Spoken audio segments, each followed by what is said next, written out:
그만해! 남편 민우의 목소리가 마당에 울려 퍼졌습니다.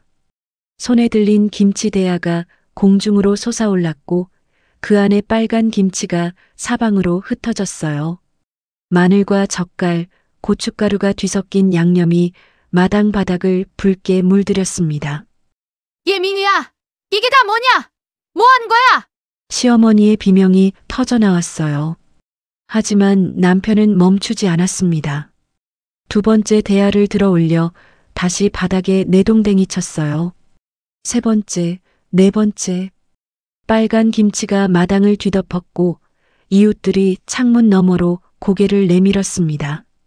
이런 김치 필요 없어! 절대로! 저는 그저 남편의 팔에 기댄 채 눈물만 흘렸어요. 손은 피투성이었고 다리에는 힘이 하나도 없었습니다. 배는 돌처럼 딱딱하게 굳어 있었어요. 이웃 아주머니들이 수군거리는 소리가 들렸습니다. 저기 좀 봐. 김치를 다 엎어버렸네. 무슨 일이래? 하지만 그날의 김장판은 그렇게 끝이 났습니다. 아니, 사실은 시작이었어요. 찾아주셔서 감사합니다. 구독과 좋아요 눌러주시면 드라마 열차 출발합니다.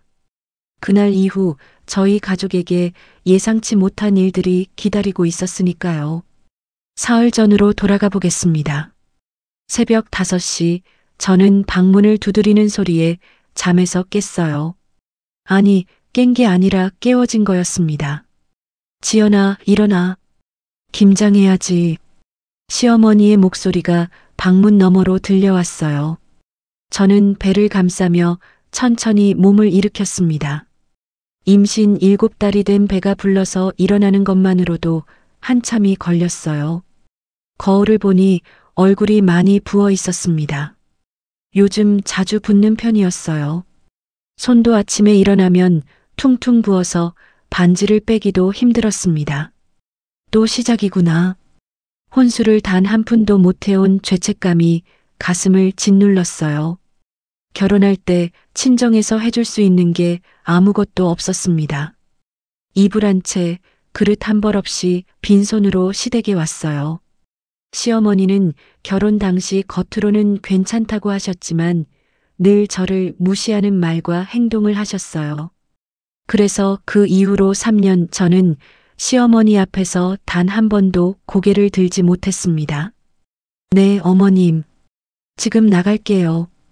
옷을 주워 입으며 대답했어요. 마당으로 나서니 시어머니가 이미 앞치마를 두르고 서 계셨습니다. 그리고 그 옆에는 트럭 한 대 분량의 배추가 산처럼 쌓여 있었어요. 저도 모르게 입이 벌어졌습니다. 어머님, 이게 다 몇 폭이에요? 300폭이야. 교회 김장 봉사도 나가야 하고 친척들한테도 돌려야 하니까 이 정도는 해야지. 300폭이. 귀를 의심했어요. 임신 전이었어도 힘든 양인데 지금은 임신 7달이었습니다. 어머님, 제가 요즘 배도 많이 불러서 힘든데 천천히 해도 될까요? 조심스럽게 말을 꺼냈어요. 하지만 시어머니의 대답은 단호했습니다. 임신이 무슨 병이냐? 우리 때는 애 낳는 날까지 반일했어. 젊은 애가 이것도 못해? 내가 같이 하잖아. 더 이상 말할 수 없었어요. 혼수도 못 해온 주제에 이것마저 거절하면 저는 정말 이 집에서 설 자리가 없어질 테니까요. 대야에 찬물을 받았습니다. 12월 초의 물은 얼음장같이 차가웠어요. 손을 담그자 온몸에 소름이 돋았습니다. 어머님, 물이 너무 차가운데 따뜻한 물 조금만 섞어도 될까요? 김장은 찬물로 해야 제맛이야. 따뜻한 물 쓰면 김치가 무르고 금방 쉬어. 그것도 모르냐? 시어머니가 한숨을 쉬었어요. 저는 다시 찬물에 손을 담갔습니다. 손끝이 시려서 감각이 사라지기 시작했어요. 배추 한 포기를 들어 올렸습니다. 임신 전에는 거뜬히 들었던 무게인데 지금은 배 때문에 중심 잡기가 힘들었어요. 허리를 굽혀서 배추를 씻어야 하는데 배가 불러서 제대로 굽힐 수도 없었습니다. 견뎌야 해. 1시간이 지나자 허리가 끊어질 것 같았어요. 앉은 자세가 배를 압박해서 숨쉬기도 힘들었습니다. 아기가 발로 차는 느낌이 들었어요. 평소에는 태동이 느껴지면 기뻤는데 지금은 그럴 여유가 없었습니다. 어머님, 잠깐만 쉬어도 될까요? 허리가 너무 아파서요. 허리를 펴며 조심스럽게 말했어요. 뭘 쉬어? 이제 겨우 20포기했는데 이런 식으로 하면 며칠이 걸리겠어? 시어머니가 시계를 보며 혀를 찼습니다. 저는 참고 계속 일했어요. 배가 자꾸 당기는 느낌이 들었습니다. 병원에서는 배가 딱딱하게 굳으면 바로 쉬라고 했었어요. 손으로 배를 만져봤습니다. 조금 딱딱한 것 같았어요. 괜찮겠지. 조금만 더 참자. 오전 10시가 됐습니다. 햇빛이 마당에 들어왔지만 전혀 따뜻하지 않았어요. 바람이 불 때마다 온몸이 떨렸습니다. 젖은 손으로 일하니 더 추웠어요. 점심때가 됐습니다. 시어머니가 간단하게 국수를 끓여왔어요. 빨리 먹고 다시 시작해야지. 오늘 안에 100포기는 끝내야 해. 저는 국수를 먹으려 했지만 속이 메스꺼웠습니다. 임신 후기가 되면서 소화가 잘 안 됐어요. 조금만 먹어도 배가 불렀습니다. 왜 안 먹어? 일하려면 힘을 내야지. 시어머니가 재촉했어요. 저는 억지로 몇 젓가락 먹었습니다. 국물이 목으로 잘 넘어가지 않았어요. 식사 시간도 10분밖에 주어지지 않았습니다. 먹었으면 나와. 시간이 없어. 시어머니가 벌써 마당으로 나갔어요. 오후 내내 같은 자세로 앉아서 일했습니다. 손끝은 이미 갈라지기 시작했어요. 찬물과 거친 배추 때문이었습니다. 피가 조금씩 배어나왔어요. 어머님, 손에서 피가 나요. 밴드 좀 붙이고 올게요. 손을 보여줬어요. 피 조금 가지고 뭘 그래? 김장 끝나고 붙여. 지금 들어가면 시간만 버리는 거야. 너는 귀하게 자란 것 같지도 않은 애가 왜 그러냐? 시어머니가 배추를 다듬으며 대답했습니다. 저는 피가 나는 손으로 계속 배추를 씻었어요. 대야의 물이 연분홍색으로 물들었습니다. 저녁 6시가 됐어요. 남편 민우가 퇴근할 시간이었습니다. 하지만 김장은 아직도 한참 남아 있었어요. 300포기 중 겨우 30포기를 끝냈을 뿐이었습니다. 배가 계속 당겼어요. 돌처럼 딱딱하게 굳었다가 풀리기를 반복했습니다. 이거 위험한 거 아닌가? 하지만 말할 수 없었어요. 시어머니 앞에서 약한 모습을 보이면 안 됐습니다. 밤 10시가 넘어서야 그날 작업이 끝났어요. 저는 비틀거리며 집 안으로 들어갔습니다. 화장실에서 손을 씻으려는데 물이 너무 따가웠어요. 상처에 물이 스며들어서 아팠습니다. 거울을 보니 얼굴이 완전히 지쳐 보였어요. 눈 밑에 다크서클이 짙게 생겼습니다. 침대에 누웠지만 잠이 오지 않았어요. 온몸이 쑤시고 아팠습니다. 배를 만져봤어요. 여전히 딱딱했습니다. 내일 하루만 더 버티면 돼. 하지만 이건 시작에 불과했어요. 진짜 지옥은 다음 날부터였습니다. 둘째 날 새벽 6시 시어머니가 다시 방문을 두드렸습니다. 지연아, 일어나. 양념 만들어야지. 겨우 4시간 잔 것 같았어요. 몸을 일으키려는데 온몸이 뻐근했습니다. 어제 하루 종일 같은 자세로 앉아서 일한 탓이었어요. 부엌으로 나가니 시어머니가 고춧가루와 마늘을 펼쳐놓고 계셨습니다. 오늘은 양념 만들어서 버무려야 해. 300포기 분량이니까 양념도 많이 필요해. 큰 대야를 꺼내며 말씀하셨어요. 마늘부터 다져. 저기 마늘 10kg 있어. 시어머니가 마늘망을 가리켰습니다. 칼을 들려고 했지만 손이 떨려서 제대로 잡을 수 없었어요. 어제 다친 손이 아직 아물지 않았습니다. 손가락 마디마디에 밴드를 붙였지만 칼을 쥐니 상처 부위가 쓰라렸어요. 참아야 해. 마늘을 다지기 시작했습니다. 1시간이 지나자 손에서 피가 다시 나기 시작했어요. 칼질하면서 상처가 더 벌어진 것 같았습니다. 어머님, 손에서 피가 너무 많이 나요. 정말 힘들어요. 눈물을 참으며 말했습니다. 조금만 참아.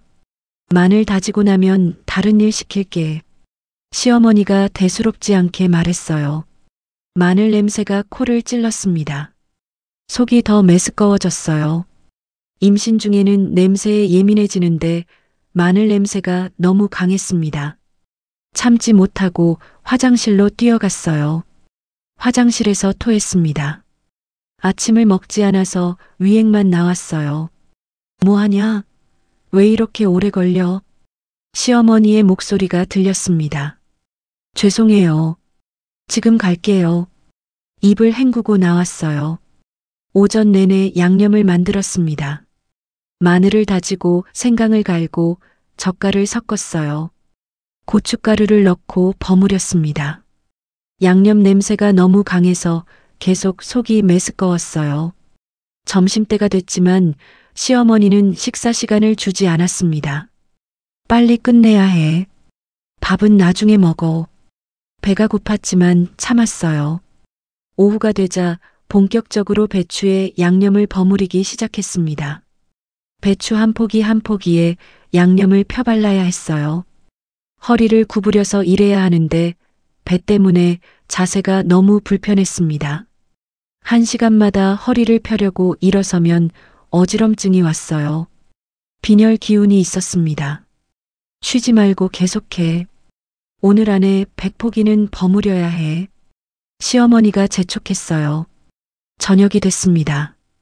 배가 계속 딱딱하게 굳었어요. 이건 분명 좋지 않은 신호였습니다. 어머님, 배가 너무 아파요. 잠깐 쉬었다 해도 될까요? 배를 감싸며 말했어요. 배 아픈 게 하루 이틀이냐? 임신하면 다 그래. 참아야지. 시어머니가 차갑게 대답했습니다. 밤 11시가 넘어서야 그날 작업이 끝났어요. 비틀거리며 일어섰습니다. 힘이 하나도 없었어요. 침대에 쓰러지듯 누웠습니다. 배를 만져봤어요. 여전히 딱딱했습니다. 셋째 날 새벽 화장실에 갔습니다. 볼일을 보고 휴지로 닦는데 이상한 느낌이 들었어요. 휴지를 보니 분홍빛이 묻어 있었습니다. 가슴이 철렁 내려앉았어요. 이건 출혈이야. 다시 확인해 봤습니다. 분명 피였어요. 임신 중 출혈은 위험할 수 있었습니다. 어떡하지? 당황해서 방으로 돌아와 휴대폰을 집었어요. 산부인과에 전화하려다 시계를 봤습니다. 7시 반이었어요. 병원이 아직 열지 않았습니다. 그때 시어머니의 목소리가 들렸어요. 지연아, 일어나. 오늘 끝내야지. 마당으로 나갔습니다. 말해야 할까, 말하지 말아야 할까? 어머님, 제가 오늘 몸이 너무 안 좋아요. 병원 좀 다녀와도 될까요? 용기를 내서 말했어요. 병원은 무슨 병원? 오늘 안 끝내면 김치 다 버리는 거야. 배추가 시들어. 시어머니가 단호하게 말했습니다. 하지만 제가 임신했다고 공주병 걸렸어. 일이나 해. 더 이상 말할 수 없었어요. 대야 앞에 앉았습니다. 배추를 버무리기 시작했어요. 하지만 계속 신경이 쓰였습니다. 화장실을 자주 갔어요. 피가 계속 조금씩 나왔습니다. 오후가 되자 배 통증이 더 심해졌어요. 규칙적으로 딱딱해졌다가 풀렸다를 반복했습니다. 이건 진통 같아. 공포를 느꼈어요. 안 돼.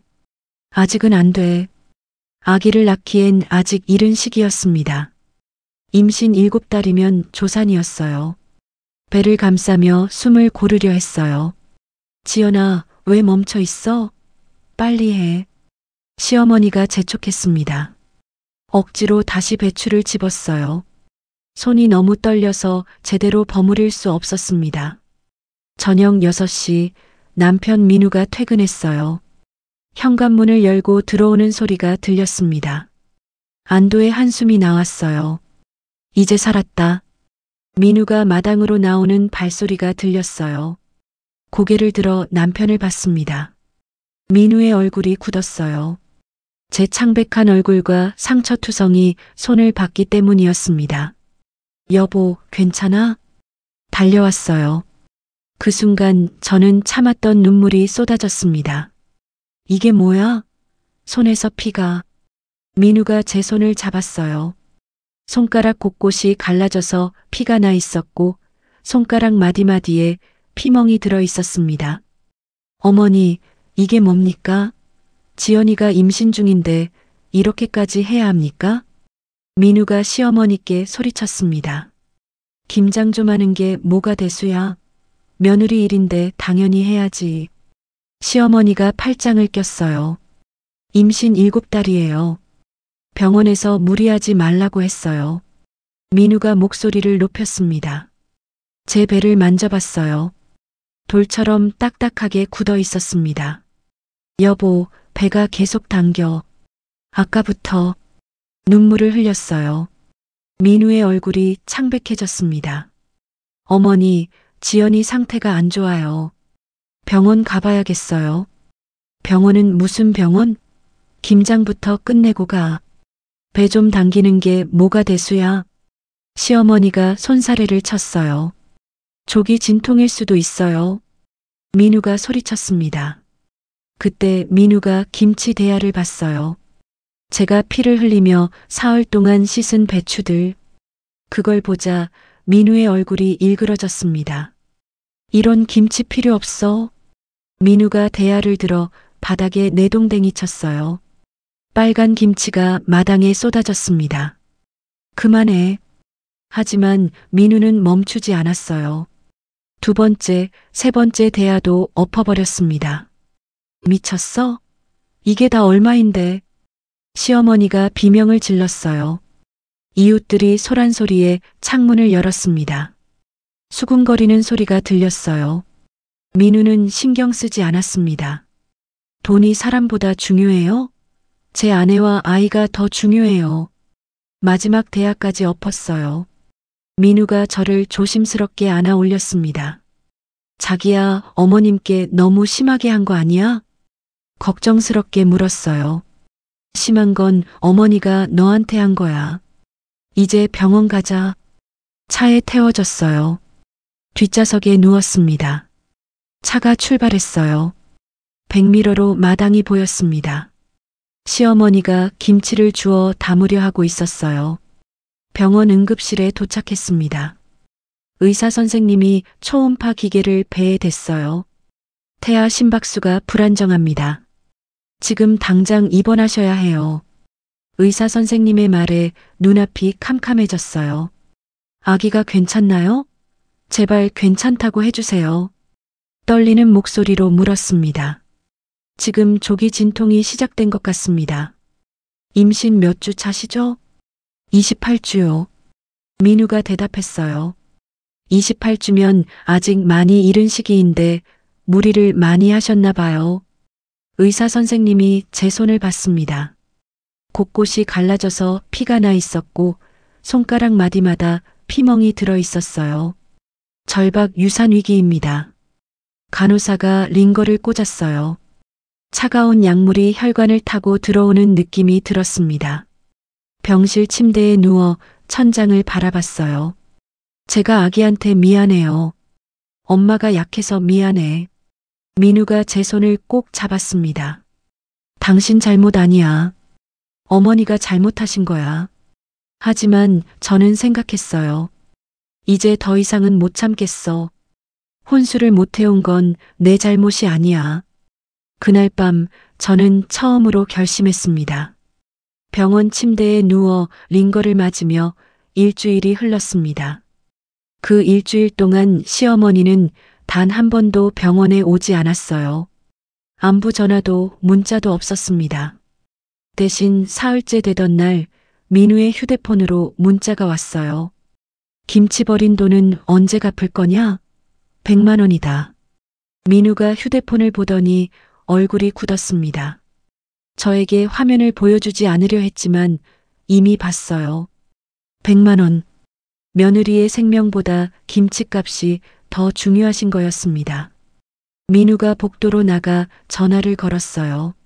문틈으로 목소리가 들렸습니다. 어머니, 당분간 연락하지 마세요. 지연이가 스트레스 받으면 안 됩니다. 뭐? 내가 지금 어미한테 연락하지 말라고? 시어머니의 목소리가 전화기 너머로 새어나왔어요. 네. 지연이 상태가 심각해요. 절박 유산 위기라고요. 그게 다 며느리가 약해서 그래. 우리 때는 어머니 그만하세요. 시대가 다르다고요. 민우가 전화를 끊었습니다. 병실로 돌아온 민우는 제 손을 잡았어요. 여보, 퇴원하면 우리 이사 가자. 이사? 깜짝 놀랐습니다. 응. 어머니랑 떨어져서 살자. 이렇게는 못 살겠어. 민우의 목소리에는 결연함이 담겨 있었어요. 드디어 속으로 안도의 한숨이 나왔습니다. 하지만 한편으로는 불안했어요. 그래도 어머님이신데 괜찮을까? 괜찮을 게 뭐가 있어? 자기랑 아기가 죽을 뻔했는데. 민우가 단호하게 말했어요. 일주일 후 퇴원했습니다. 의사 선생님이 퇴원 전 당부했어요. 절대 무리하시면 안 됩니다. 안정이 최우선입니다. 네, 알겠습니다. 그리고 스트레스도 최대한 받지 마세요. 산모의 정신 건강이 태아에게 직접 영향을 미칩니다.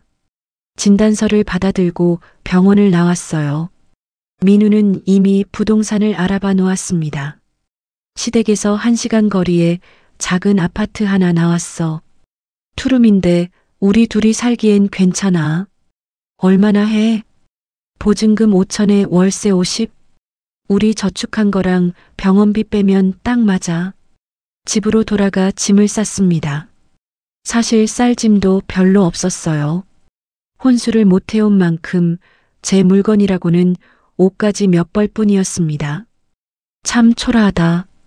이 집에서 3년을 살았는데 제 흔적이라곤 이것뿐이었어요.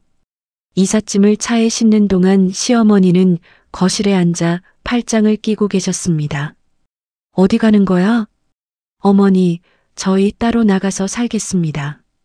민우가 담담하게 대답했어요. 뭐? 따로 산다고?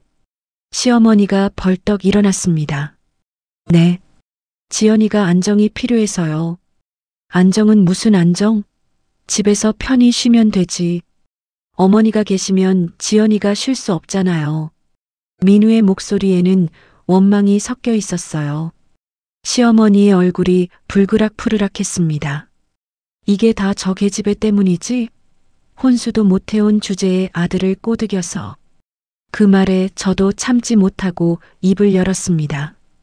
어머님, 혼수를 못 해온 건 제 잘못이 맞아요. 하지만 그렇다고 모든 잘못을 혼수 이야기로 돌리시는 건 아니잖아요. 목소리가 떨렸지만 처음으로 시어머니께 제 생각을 말했어요. 뭐? 내가 지금 나한테 대들어? 대드는 게 아니에요. 저도 사람이라고요. 임신 7개월인 사람한테 김장 300포기를 시키는 게 맞는 거예요? 우리 때는 다 그랬어. 지금은 어머님 젊었을 때가 아니에요. 제 목소리가 점점 커졌습니다. 3년간 참았던 게 터져나왔어요. 혼수도 못 해온 주제에 당당하긴. 내가 뭔데 나한테 이래? 시어머니가 소리쳤어요. 민우가 제 앞을 가로막았습니다. 어머니, 그만하세요. 저희 이제 갑니다. 마지막 짐을 들고 현관으로 향했어요. 뒤돌아보니 시어머니가 서 계셨습니다. 나가면 후회할 줄 알아. 다시 돌아온다고 하기만 해봐라. 그 말이 가슴에 비수처럼 꽂혔어요. 하지만 돌아서지 않았습니다. 차에 탔어요. 민우가 시동을 걸었습니다. 괜찮아? 응, 괜찮아. 하지만 눈물이 흘러내렸어요. 서러움보다는 안도감 때문이었습니다. 드디어 자유다. 새 아파트로 향하는 차 안에서 민우가 말했어요. 여보, 미안해. 내가 진작 어머니한테 대들었어야 했는데. 아니야. 당신도 힘들었을 거야. 앞으로는 내가 지킬게. 우리 가족은 내가 지킨다. 민우의 손을 꼭 잡았습니다. 새 아파트에 도착했어요. 작았지만 깨끗했습니다. 무엇보다 이곳에는 시어머니가 없었어요. 우리 집이다. 처음으로 우리 집이라는 말을 할 수 있었습니다. 짐을 풀며 민우가 물었어요. 배고프지? 뭐 시켜 먹을까? 응. 뭐든 좋아. 그날 저녁 작은 거실 바닥에 앉아 치킨을 먹었어요. 시댁에서는 상상도 못할 일이었습니다. 며느리가 바닥에 앉아 치킨을 먹다니. 하지만 그게 행복했어요. 이제 시작이야.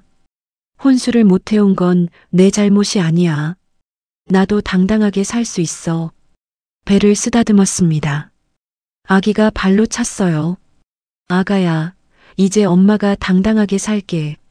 넌 엄마가 눈치 보는 모습 안 볼 거야. 그날 밤 오랜만에 푹 잤습니다. 하지만 평화는 오래가지 않았어요. 다음 날부터 예상치 못한 일들이 기다리고 있었으니까요. 민우의 휴대폰으로 문자가 또 왔습니다. 이 자식아, 내가 너를 어떻게 키웠는데 여자 말에 휘둘리다니. 너는 자식도 아니다. 시어머니의 문자였어요. 창밖을 바라봤습니다. 해가 지고 있었어요. 괜찮아. 우리는 잘못한 게 없어. 하지만 불안감은 쉽게 가시지 않았습니다. 새 아파트에서의 첫날 아침이었습니다.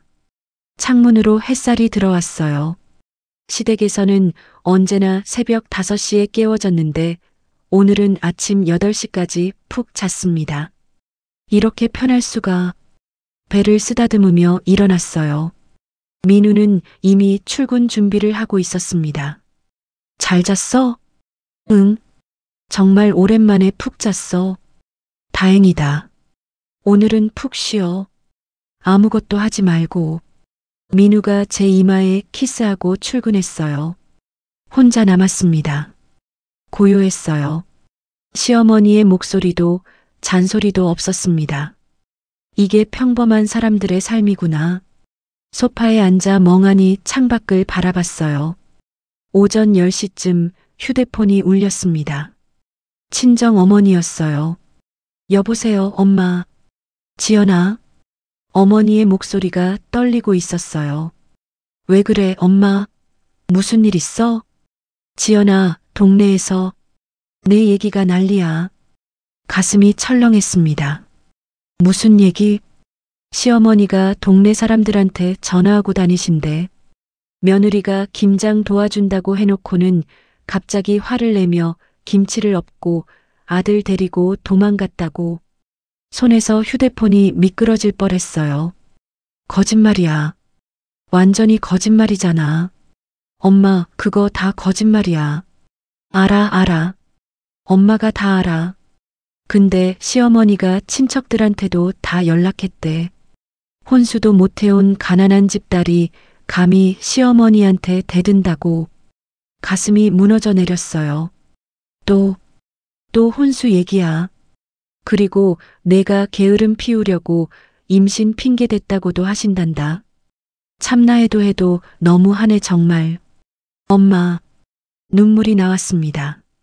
우리 집이 가난한 건 맞아. 혼수 못 해준 것도 미안해. 근데 그게 내가 사람 대접 못 받아야 하는 이유는 아니잖니. 어머니도 우시는 것 같았어요. 엄마, 괜찮아. 내 잘못 아니야. 엄마도 미안해하지 마. 미안하다, 지연아. 엄마가 능력이 없어서. 아니야, 엄마. 엄마 잘못 아니야. 전화를 끊고 나니 다리에 힘이 풀렸습니다.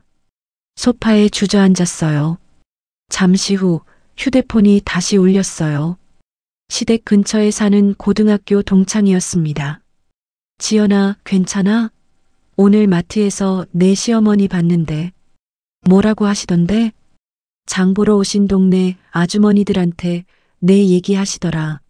목소리가 커서 다 들렸어. 뭐라고 하셨는데? 묻고 싶지 않았지만 물었습니다. 며느리가 김장하다가 힘들다고 갑자기 화를 내고 아들까지 꼬드겨서 김치를 다 버렸다고. 그리고 언니가 말을 흐렸어요. 그리고 뭐? 혼수 한 푼도 못 해온 가난뱅이 집딸이라서 원래 버릇이 없었다고. 휴대폰을 쥔 손이 떨렸습니다. 언니 나 정말 아무 잘못 안 했어. 알아. 나는 널 믿어. 근데 아주머니들이 다들 뭐래? 고개 끄덕이면서 듣더라. 그러게 못 배워 먹은 집안하고는 혼사를 하는 게 아니라고. 가슴이 미어졌어요. 언니, 나 혼수 못 해온 게 그렇게 큰 죄야? 아니야, 지연아. 요즘 시대에 무슨 혼수야. 사람들이 생각이 옛날에 멈춰 있는 거지. 요즘에 이런 어른들 많이 없는데 유독 너희 시어머니가 심하시네. 전화를 끊었습니다. 오후가 됐어요. 휴대폰은 계속 울렸습니다. 민우 쪽 친척 누나에게서였어요. 올케 나야. 오늘 자네 시어머니가 전화하셨는데. 네. 며느리가 김장 도와달라고 해놓고 화내고 집 나갔다고 하시던데 무슨 일이야? 형님, 그게 아니라. 설명하려는데 말문이 막혔어요. 큰어머니가 그러시는데 혼수도 못 해온 주제에 당당하게 군다고. 진짜 그래? 주제라는 말이 가슴에 꽂혔습니다. 형님, 저도 사람이에요. 혼수를 못 해왔다고 해서 사람 취급을 못 받아야 하는 건 아니잖아요. 목소리가 떨렸어요. 그건 그렇지. 근데 어쨌든 시어머니인데 좀 참지 그랬어? 참았어요. 3년을 참았어요. 근데 임신 7개월에 김장 300포기를 혼자 하라고 하시면 300포기? 그걸 혼자? 네. 3일 동안이요.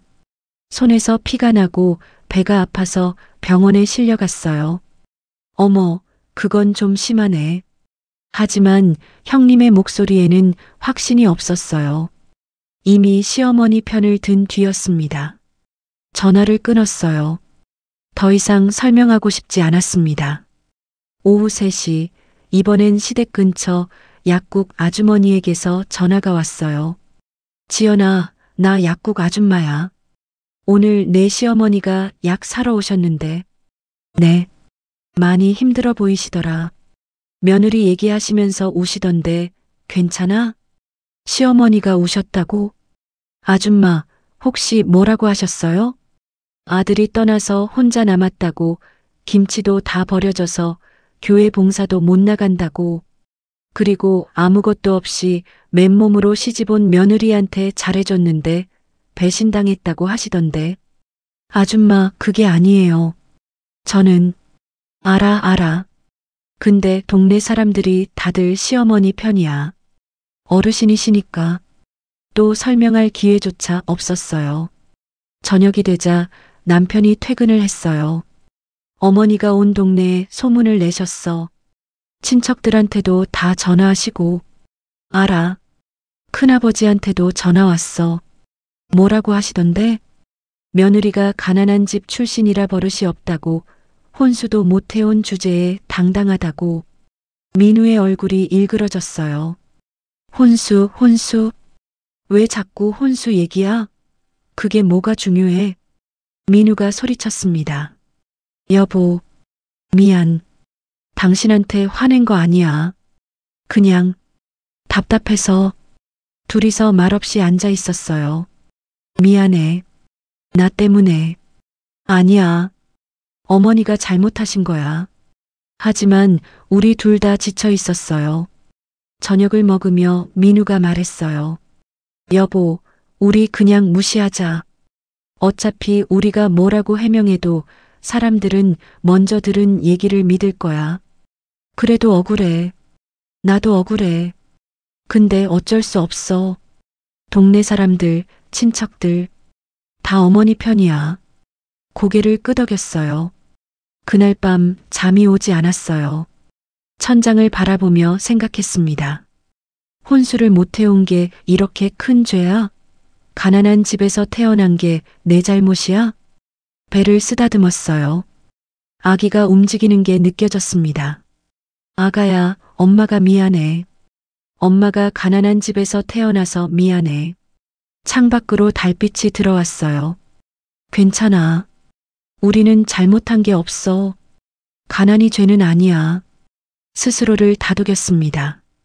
주먹을 꽉 쥐었습니다. 저희가 이사한 지 한 달이 지났습니다.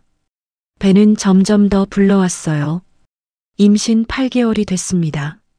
새 아파트에서의 생활은 평화로웠어요. 아침에 늦게까지 자고 밥을 먹고 싶을 때 먹고 쉬고 싶을 때 쉬었습니다. 이게 정상적인 삶이구나. 하지만 동네 소문은 여전했어요. 가끔 친정 어머니에게서 전화가 왔습니다. 지연아, 시어머니가 아직도 동네 사람들한테 내 얘기하고 다니신대. 그냥 놔둬, 엄마. 어차피 해명해도 안 믿을 거야. 체념한 목소리로 대답했어요. 민우는 한 달에 한 번씩 시댁에 전화를 걸었습니다. 그래도 아들이니까요. 어머니, 잘 지내세요? 짧은 통화였어요. 시어머니는 늘 차갑게 대답하셨습니다. 없는 집에서 아무것도 못 배운 계집애한테 아들 빼앗긴 엄마가 뭐가 잘 지내? 그리고 전화를 끊으셨어요. 민우는 전화를 끊고 나면 한숨을 쉬었습니다. 여보, 미안해. 어머니가 아직도. 괜찮아. 당신 잘못 아니야. 하지만 민우의 얼굴은 편치 않았어요. 나중에 알게 된 일이지만 시어머니의 하루는 이랬다고 합니다. 아침 7시 시어머니는 일어나셨어요. 예전에는 며느리를 깨우러 다녔는데 이제는 그럴 사람이 없었습니다. 혼자 식탁에 앉아 아침을 드셨어요. 빈 의자들이 눈에 들어왔습니다. 작년 이맘때만 해도 며느리가 아침상을 차렸는데 이제는 혼자였어요. 혼수도 못 해온 게 감히 아들을 꼬드겼어. 처음에는 그렇게 생각하셨다고 해요. 교회에 가셨습니다. 권사님들이 물으셨어요. 순이 권사님, 아들은 잘 지내요? 네, 잘 지냅니다. 며느리도요? 네. 그렇죠 뭐. 더 이상 말씀하고 싶지 않으셨어요. 동네에는 소문을 내셨지만 교회에서까지 그러기는 창피하셨나 봅니다. 손주 태어나면 보여주세요. 기대되네요. 권사님이 웃으며 말했어요. 시어머니는 웃으며 대답하셨지만 집으로 돌아오는 길은 무거웠다고 합니다. 손주, 볼 수나 있을까? 점심을 혼자 드셨어요. 예전에는 며느리와 둘이서 먹었는데 이제는 혼자였습니다.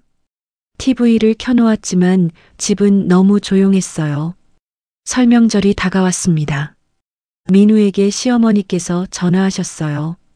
민우야, 설에는 오너라. 어머니, 아들이 명절에 집에 안 오면 동네 사람들한테 뭐라고 하냐? 민우가 저를 쳐다봤어요. 저는 고개를 저었습니다. 어머니, 지연이가 몸이 안 좋아서 못 갈 것 같아요. 몸이 안 좋은 게 무슨 핑계야? 차 타고 오면 되잖아. 임신 후기라 장거리 이동이 힘들대요.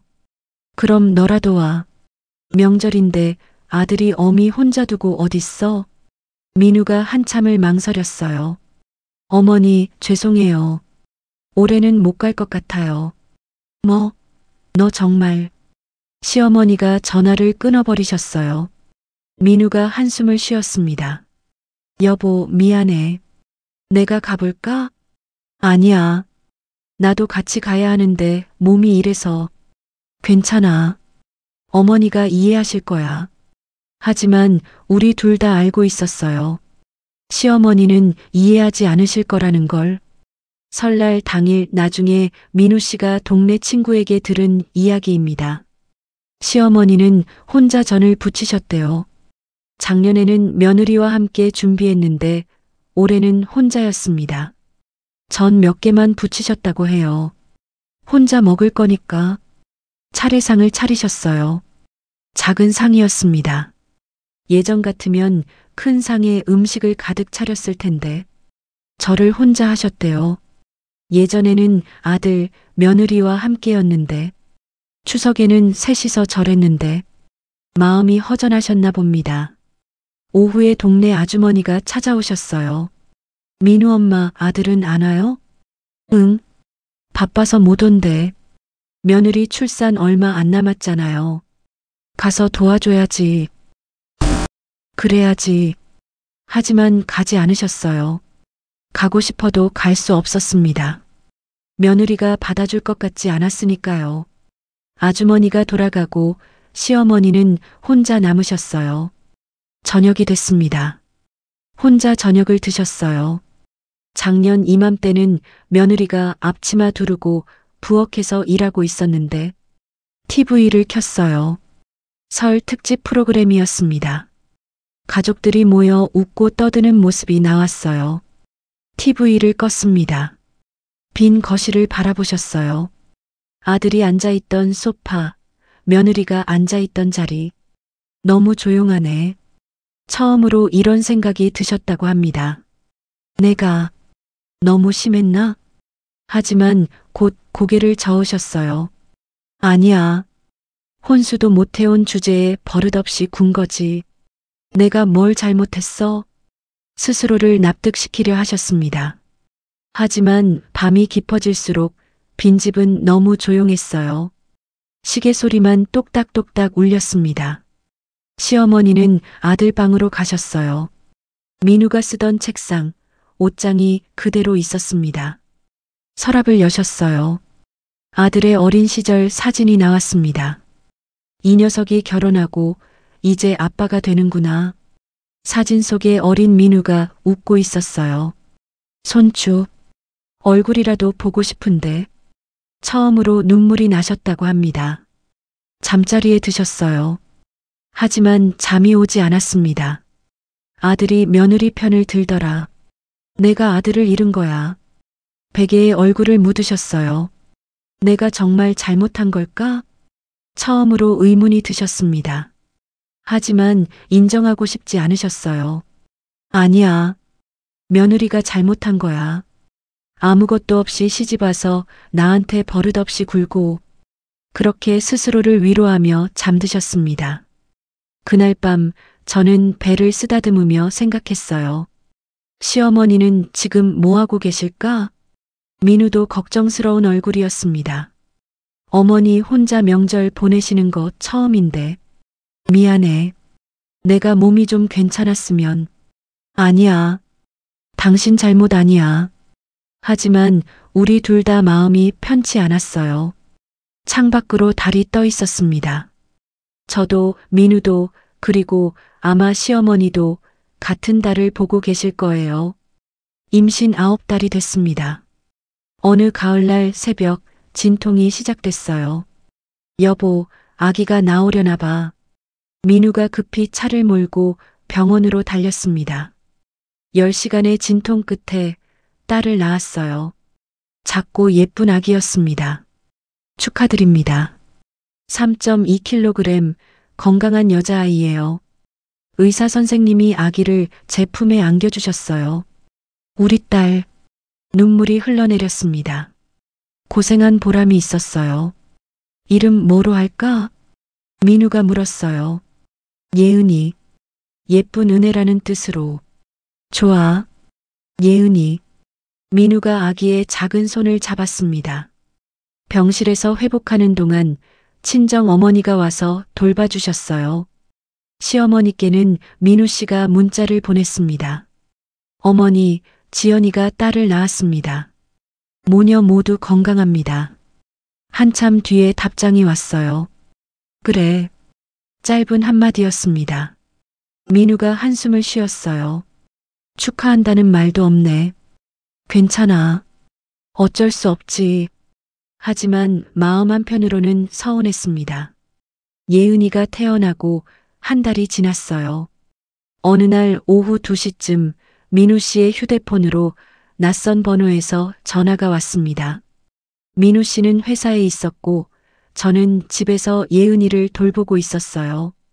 민우 씨에게서 급한 전화가 왔습니다. 여보, 어머니가 쓰러지셨대. 뭐라고? 깜짝 놀라 일어섰어요. 119로 병원에 실려가셨대. 지금 응급실에 계신데.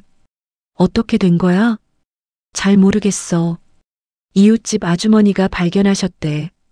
나 지금 병원으로 가는 중이야. 나도 갈게. 예은이는? 엄마한테 부탁할게. 급히 친정 어머니께 전화를 걸었습니다. 어머니가 예은이를 봐주러 오셨고 저는 택시를 타고 병원으로 향했어요. 마음이 복잡했습니다. 시어머니가 쓰러지셨다고? 미워했지만 그래도 걱정이 됐어요. 병원 응급실에 도착했습니다. 민우가 복도에서 기다리고 있었어요. 어머니는? 지금 검사 중이야. 잠시 후 의사 선생님이 나오셨어요. 보호자분이세요? 네, 아들입니다. 어머님께서 뇌졸중으로 쓰러지셨습니다. 뇌졸중이요? 민우의 얼굴이 창백해졌어요. 네, 허혈성 뇌졸중입니다. 뇌혈관이 막혀서 생기는 거죠. 혼자 계시다가 발견이 늦어서 골든타임을 놓쳤습니다. 그럼 어떻게 되는 건가요? 한쪽 팔다리를 움직이지 못하실 겁니다. 재활치료를 받으셔야 해요. 민우가 고개를 떨구었어요. 혼자 사시면 위험합니다. 누군가 돌봐드려야 해요. 의사 선생님이 덧붙이셨습니다. 응급실 침대에 시어머니가 누워 계셨어요. 한 달 만에 보는 시어머니는 많이 야위어 계셨습니다. 예전의 강인한 모습은 어디에도 없었어요. 어머니, 민우가 시어머니의 손을 잡았습니다. 시어머니가 눈을 뜨셨어요. 저를 보더니 눈물을 흘리셨습니다. 지연아, 목소리가 떨리고 있었어요. 어머님, 저도 모르게 눈물이 났습니다. 미안하다. 정말 미안하다. 시어머니가 떨리는 목소리로 말씀하셨어요. 어머님, 괜찮으세요? 한쪽을 못 움직이겠어. 오른쪽 팔다리를 움직이려 하시는데 힘이 없으셨습니다. 병원에 계시면서 치료받으셔야 해요. 지연아, 그동안 나 때문에 너무 힘들었지? 어머님, 혼수 타령하고 김장시키고 내가 정말 미안하다. 시어머니의 눈에서 눈물이 주르르 흘러내렸어요. 괜찮아요, 어머님. 이제 다 지난 일이에요. 아니야. 괜찮지 않아. 나 혼자 살면서 많이 생각했어. 내가 너무 심했구나. 어머님, 지금은 치료부터 받으세요. 내가 잘못했어. 시어머니가 계속 우셨어요. 혼자 지내면서 알았어. 내가 아들도 손주도 다 잃었구나. 어머님, 아무것도 잃지 않으셨어요. 손주, 얼굴이라도 보고 싶은데 내가 자격이 있을까? 당연히 있으세요. 할머니신데. 시어머니가 제 손을 잡으려 하셨어요. 움직이지 않는 오른손 대신 왼손으로요. 용서해줘. 제발, 용서해줘. 저는 시어머니의 손을 꼭 잡았습니다. 어머님, 이제 편하게 지내요. 그날 시어머니는 입원하셨어요. 다음 날부터 저는 예은이를 업고 병원에 다녔습니다. 민우 씨는 회사를 다녀야 했고 시어머니를 돌볼 사람은 저밖에 없었어요. 솔직히 처음에는 망설여졌습니다. 왜 내가? 하지만 병실에서 혼자 우시는 시어머니를 보니 그냥 지나칠 수 없었어요. 지연아, 왔니? 시어머니가 저를 보며 미소 지으셨어요. 예전에 차갑던 눈빛이 아니었습니다. 네, 어머님. 오늘 컨디션은 어떠세요? 좀 나은 것 같아. 내가 와서 그런가 봐. 예은이를 안고 있는 저를 보시더니 눈물을 글썽이셨어요. 우리 손녀, 이렇게 예쁘게 컸구나. 안아보시겠어요? 조심스럽게 예은이를 시어머니 품에 안겨드렸습니다. 시어머니는 움직이는 왼팔로 예은이를 안으셨어요. 할머니가 미안해. 태어날 때도 못 봐줘서. 괜찮아요, 어머님. 아니야. 괜찮지 않아. 내가 손주 낳는 날도 옆에 없었잖아. 시어머니가 예은이를 보며 계속 우셨어요. 점심시간이 됐습니다. 저는 시어머니께 식사를 드리는 걸 도와드렸어요. 미안해. 내가 이런 것까지. 괜찮아요. 어머님, 나 너한테 정말 못됐게 했는데 어머님도 힘드셨을 거예요. 숟가락으로 국을 떠서 드렸습니다. 나 젊었을 때 시집살이 정말 심하게 당했어. 내 시어머니는 날 때리기까지 했어. 어머님도 그러셨어요? 응. 그래서 며느리한테는 안 그래야지 했는데 결국 똑같이 하더라고. 우리 때는 다 그랬다고 생각하면서 시어머니가 고백하셨어요. 근데 혼자 지내면서 알았어. 그게 핑계였다는 걸. 나도 당해서 아팠는데 왜 너한테 똑같이 했을까? 이제 다 지난 일이에요. 지연아, 너 영양사 공부하고 싶다고 했지? 갑자기 물으셨어요. 네. 그랬었는데요. 내가 학원비 대줄게. 어머님 괜찮으세요? 제가 알아서. 아니야. 내가 해주고 싶어. 너를 많이 구박했는데 이제라도 뭔가 해주고 싶어. 시어머니의 눈빛이 진지했어요. 그리고 예은이, 내가 돌봐줄게. 내가 공부하는 동안. 어머님 몸이 불편하신데. 괜찮아. 재활치료 열심히 받아서 회복할 거야. 손주 키우려면 건강해야지. 시어머니가 예은이를 보며 웃으셨어요. 그날 처음으로 시어머니가 진심으로 마음을 여신 것 같았습니다.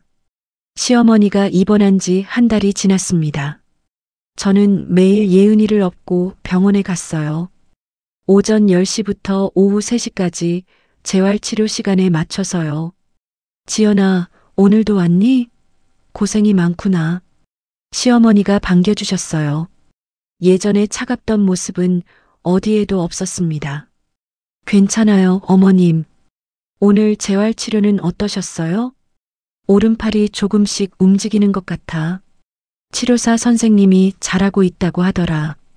시어머니가 오른손을 들어 보이셨어요. 아직 떨리긴 했지만 예전보다는 나아 보였습니다. 다행이다. 꾸준히 하시면 더 좋아지실 거예요. 재활치료실에 함께 갔어요. 물리치료사 선생님이 시어머니를 도와 팔 운동을 시켰습니다. 하나, 둘, 셋. 천천히 올리세요. 시어머니가 신음을 참으며 팔을 들어 올렸어요. 땀이 흘러내렸습니다. 힘드시죠? 조금만 더 하시면 돼요. 치료사 선생님이 격려했습니다. 저는 옆에서 지켜봤어요. 팔 하나 들어 올리는 것도 이렇게 힘들어 하시는 모습이 안쓰러웠습니다. 예전에는 그렇게 강하셨는데 1시간의 재활치료가 끝났어요. 시어머니는 땀범벅이 되어 휠체어에 앉으셨습니다. 지연아, 물 좀. 네, 어머님. 물병을 건네드렸어요. 시어머니가 떨리는 손으로 물을 마셨습니다. 고맙다. 천천히 드세요. 병실로 돌아왔습니다. 시어머니를 침대에 눕혀드리고 땀을 닦아드렸어요. 미안해. 내가 이런 것까지 해줘야 하는데. 괜찮아요. 금방 회복하실 거예요. 지연아, 너는 내가 밉지 않니? 너한테 못되게 했는데. 어머님, 그건 어머님도 시집살이 때문에 힘드셨던 거잖아요. 그래도 변명이 안 돼. 내가 당해서 아팠으면 다른 사람한테는 안 그래야지. 내가 생각해봤어. 왜 며느리한테 그렇게 혼수 타령을 했을까? 솔직히 부러웠나 봐. 나는 혼수 많이 해갔는데도 시어머니한테 시달렸거든. 근데 너는 혼수도 없는데 우리 아들이 너한테만 잘해주니까. 어머님, 내 시어머니는 혼수 많이 받았다고 나를 더 못살게 굴었어. 돈 있는 집 딸이 뭘 할 줄 알겠냐고. 나는 반대로 했던 거야. 혼수 없으니까 무시해도 된다고 생각했지. 시어머니가 고백하셨어요. 결국 나도 내 시어머니랑 똑같았어. 며느리를 사람으로 안 본 거지. 이제는 아시잖아요. 응, 늦었지만 이제는 알아. 식사를 마치고 시어머니가 말씀하셨어요. 지연아, 영양사 학원 알아봤니? 네. 다음 주부터 시작이에요. 좋아. 열심히 해. 그리고 예은이는 내가 돌볼게. 어머님, 아직 몸이. 괜찮아. 다음 주면 퇴원이야. 의사 선생님이 집에서 통원 치료 받으면 된대. 정말요? 응. 그러니까 예은이 집으로 데려와. 내가 봐줄게. 하지만 혼자서 어떻게 하시려고요? 민우가 출근하기 전에 와서 아침 도와주고 너는 오후에 와서 저녁 해주면 돼. 낮에는 내가 어떻게든 해볼게. 시어머니의 눈빛이 진지했어요. 내가 너한테 빚을 졌어. 공부할 기회를 줘야지. 그리고 손주도 키우고 싶고. 어머님, 고마워요. 일주일 후 시어머니가 퇴원하셨어요. 저희는 시댁으로 시어머니를 모셨습니다. 하지만 같이 살지는 않았어요. 저희는 아파트에서 살고 낮에만 왔다 갔다 하기로 했습니다. 지연아, 학원 잘 다녀와. 네, 어머님. 예은이 잘 부탁드려요. 당연하지. 우리 손주인데. 시어머니가 예은이를 안으셨어요. 아직 한쪽 팔은 불편하셨지만 왼팔로 꼭 안으셨습니다. 학원에 다녀왔어요. 영양학개론, 식품위생학, 조리실습. 오전 9시부터 오후 2시까지 열심히 공부했습니다. 내가 정말 공부를 하고 있어. 믿기지 않았어요. 혼수도 못 해온 며느리가 시어머니의 도움으로 꿈을 향해 가고 있다니. 오후 3시에 시댁에 도착했어요. 어머님, 다녀왔습니다. 지연아, 왔구나. 공부 재미있니? 네, 정말 재미있어요. 다행이다. 예은이는 낮잠 자고 있어. 분유도 먹이고 기저귀도 갈았어. 고생하셨어요. 아니야. 손주 보는데 무슨 고생이야. 시어머니가 웃으셨어요. 저녁을 준비했습니다. 시어머니가 옆에서 이것저것 알려주셨어요. 지연아, 김치찌개는 묵은지로 해야 제맛이야.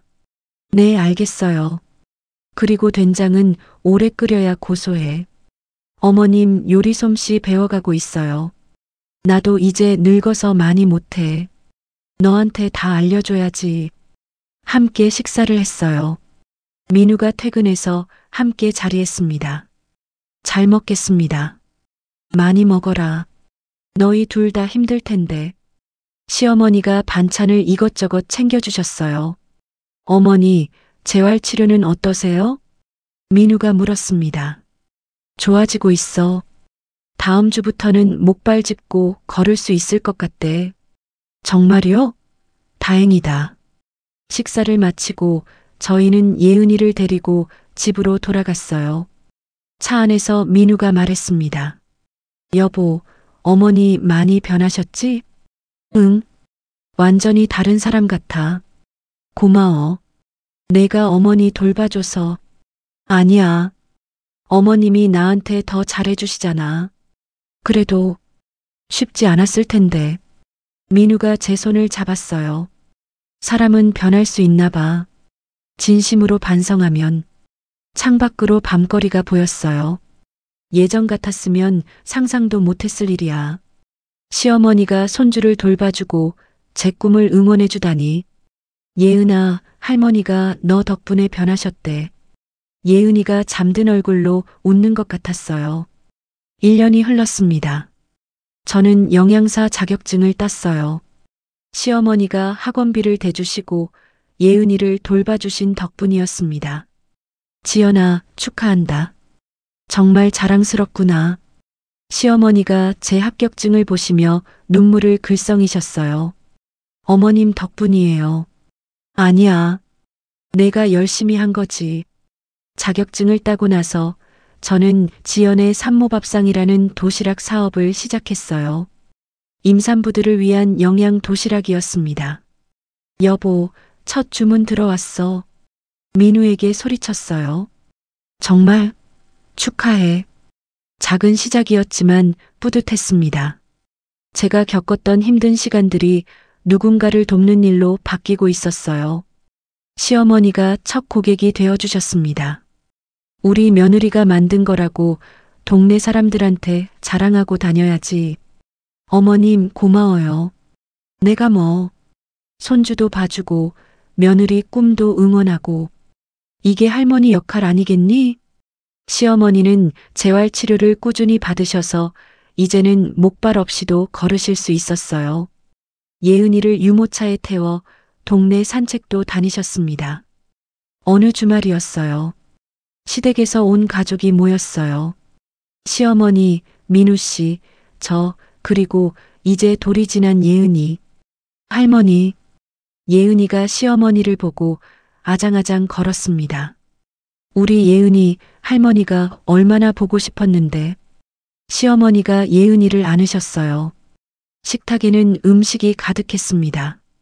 시어머니와 제가 함께 준비한 거였어요. 지연아, 오늘 김장 좀. 시어머니가 말씀하시다 멈추셨어요. 저는 순간 굳었습니다. 민우도 긴장한 표정이었어요. 농담이야, 농담. 깜짝 놀랐지? 시어머니가 웃으셨어요. 어머님, 놀라게 하지 마세요. 미안. 요즘 예은이 돌보느라 너무 피곤해서 김장은 꿈도 못 꿔. 함께 웃었습니다. 식사 후 시어머니가 조심스럽게 말씀하셨어요. 지연아, 다음 주에 교회 김장 봉사 가는데 혹시 시간 되면 같이 갈래? 또 김장이야? 순간 긴장했어요. 어머님, 저 다음 주에 도시락 주문이 많아서. 그렇구나. 괜찮아. 무리하지 마. 시어머니가 바로 이해해 주셨어요. 하지만 오후에는 시간 될 것 같아요. 오후에 잠깐 도와드릴게요. 정말? 고마워. 무리하지 않는 선에서만 해. 이제는 거절할 수도 있고 도와드릴 수도 있었습니다. 제 의지로요. 예은이가 식탁 아래서 놀고 있었어요. 예은아, 할머니한테 와봐.